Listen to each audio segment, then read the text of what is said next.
Sounding good. It's windy as hell today, so probably just gonna be chilling. All right, let's go, baby. Let's go.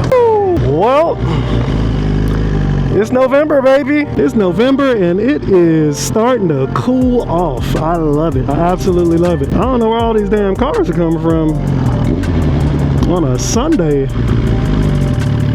It's crazy. Decided I'm gonna go take a little quick spin. Oh, one thing that I noticed today, one thing I noticed this weekend, man, I am so happy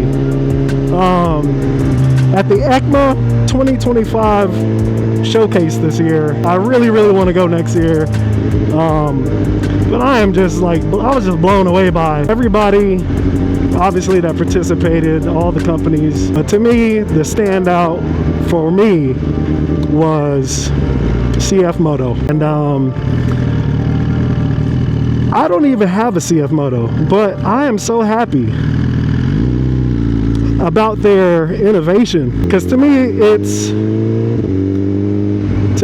oof, that was terrible. I almost hit that shit. To me, it just seems like they're breathing fresh air into the industry as a whole. You know, a lot of people don't even know that CFMoto has been around since like '89, and they make crazy engines. They've been manufacturing engines. They currently make KTM engines for Europe. They're certified. Like, this guys are no joke, and a lot of people don't even know that. They don't really care. And I'm talking about people from like mainly like the street bike life. All they know is the big four and you know, some of the European brands. That's it. So for them, they're a little bit salty because it's like this company is relatively unknown to them, and they've just been turning out bikes. And so I kind of understand why they are a little bit salty, but at the same time, to me, it's like CFMoto just released a freaking... Last year they gave us the damn teaser for the engine. Damn, I was trying to go over there. Damn, they completely ripped up this stuff. Holy crap. Last year they gave us a teaser, man, of that V4 engine, and it was absolutely... It was chef's kiss. It was a chef's kiss. I think it was absolutely insane what they did. But it was so cool because everybody was just like, there's no way. There's absolutely no way that they're gonna build a V4. And to me, I don't understand why everybody is so salty about it. Like, people don't even understand that they're building in co-production with Yamaha right now to build engines and build different things for Yamaha's motorcycles and stuff like that. They're in a huge partnership, and people don't know that either. And it's just like, don't you think it's coincidental that that CFMoto teased a V4 last year, and then within that time frame of that time and this weekend with EICMA 2025,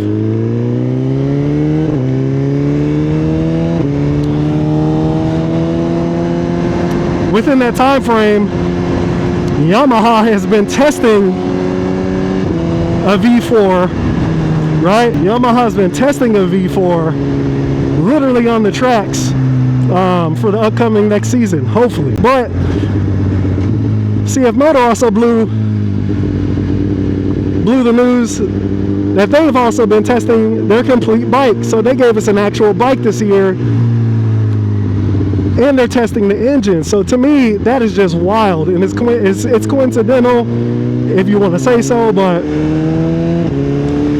am I saying that Yamaha and CFMoto are going to have the same engine? What I think is that they're going to keep their creative genius separate, but I think they're going to obviously share the same platform. Excuse me. But obviously I think they're going to be tuned completely different. They're going to be tuned completely different. And the bikes are going to be obviously completely different, obviously.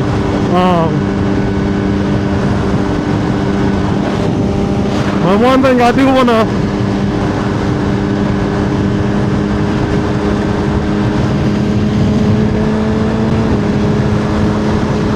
Woo! Let's get it! Let's get it! It's windy today. Let's go!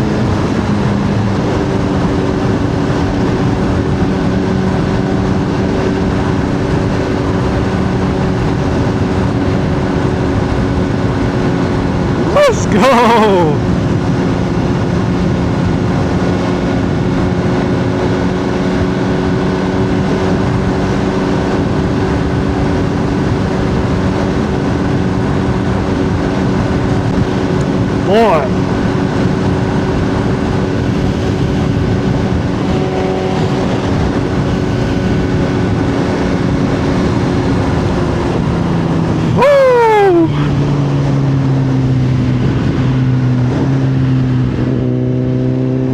So one thing I find that's pretty hypocritical in my opinion when it comes to this is I don't know, I just feel like it's hypocritical for most people to be down on CFMoto right now, because I just feel like the negative attention that they're getting right now because of that release is, I don't think it would be shared if any of the big four would have done that. Like if Yamaha would have released it and said, hey, this is going to happen, if Honda would have released it and said, hey, we're putting out a V4, if Kawasaki would have did that instead of putting out a rendition of the, a new rendition of the ZX-10, and especially if Suzuki would have did it, it would have been high praise. It would have been high praise. I mean, for God's sake, they gave you high praise on Suzuki for putting winglets on a bike and making it Euro 5 compliant. Like, it's just insane that they did that. And everybody was like, oh my God, it's like groundbreaking news. And it's just like, that's crazy. The ZX-10, I can kind of understand they actually did change the bike, but it's just like, really? So, to me, I don't know, man. I just feel like if it was anybody else, it would be high praise. Nobody would care. But because it's them, they're going to give them all the hate. Because it's them, they're going to get all the hate, man. And I just think that's sad. I think it's sad. They're innovating, man. And they're going to force the competition to innovate as well. I don't see anything wrong with that. Other thing I just now remembered is that I have not put my new registration sticker on my plate. So I'm headed back to the house before I get my ass pulled over.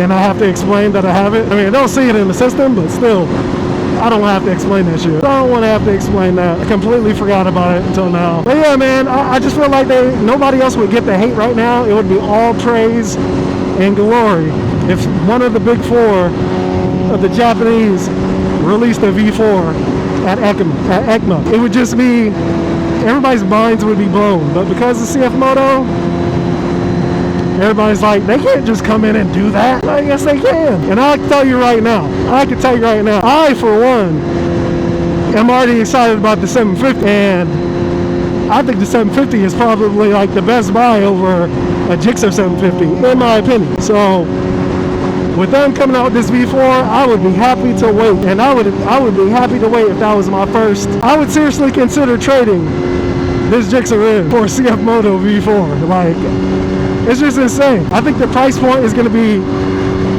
way cheaper than buying a Ducati or an Aprilia, in my opinion. It's going to be way cheaper. Now, I'm saying way cheaper, meaning like, I don't think it's going to cost you $30,000 like a BMW or like buying a Ducati or, RSV4 or something. I think it's going to be right around $22,000 target price.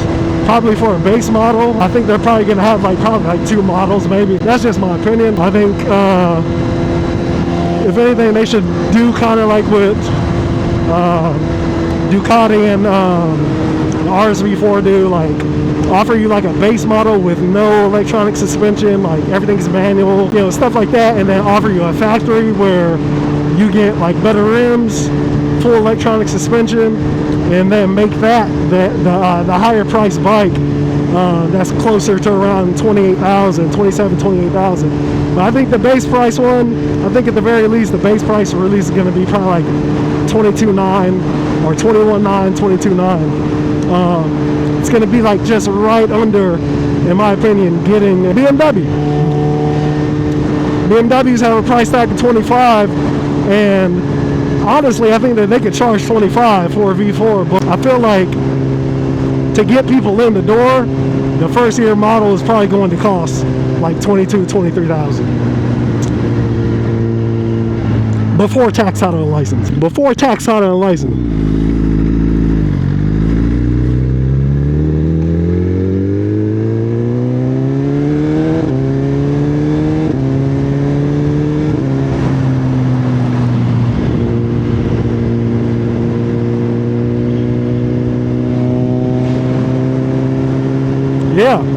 4 tactile license, man. I think it's probably going to be the biggest bike of next year if they release it next year. And I think they're going to take their time with it. Obviously, they want to get into racing. I feel like they can race the triple right now. I feel like they can race the triple right now. I don't think they're going to. I'd love to see that get in there. I'd love to see them get into it. I think that it's eventually going to happen. But I think that their true race pedigree bike that they really want to get into, they're going to try to do what BMW did. And probably get into World Superbike. I wouldn't doubt it. But again, that's a lot of money. You know what I mean? That's a lot of money. So, you know, who knows? Who knows? But they're coming, man. I told y'all that shit. I said earlier this year, I said they're coming. They are coming for some heads, man.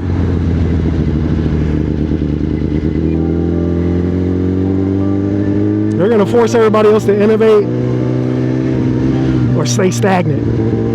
And eventually, everybody's going to be like, dude, you can do so much with this platform, just like the Gixxer. It's going to be insane. Absolute insanity. To me, the 750 right now is pretty awesome. It's heavy. I don't think it's going to be focused on racing or anything like that. I think that's what the 675 is probably for, but I think purely for a budget bike, something newer than what you can get with Suzuki, I think it's actually a better buy, honestly, in my opinion. I think it's a better buy. So if I was in the market for a 750, I would definitely be buying a CFMoto. That is for sure. Let me put this damn sticker on this bike before I get pulled over. I keep forgetting it too. Damn.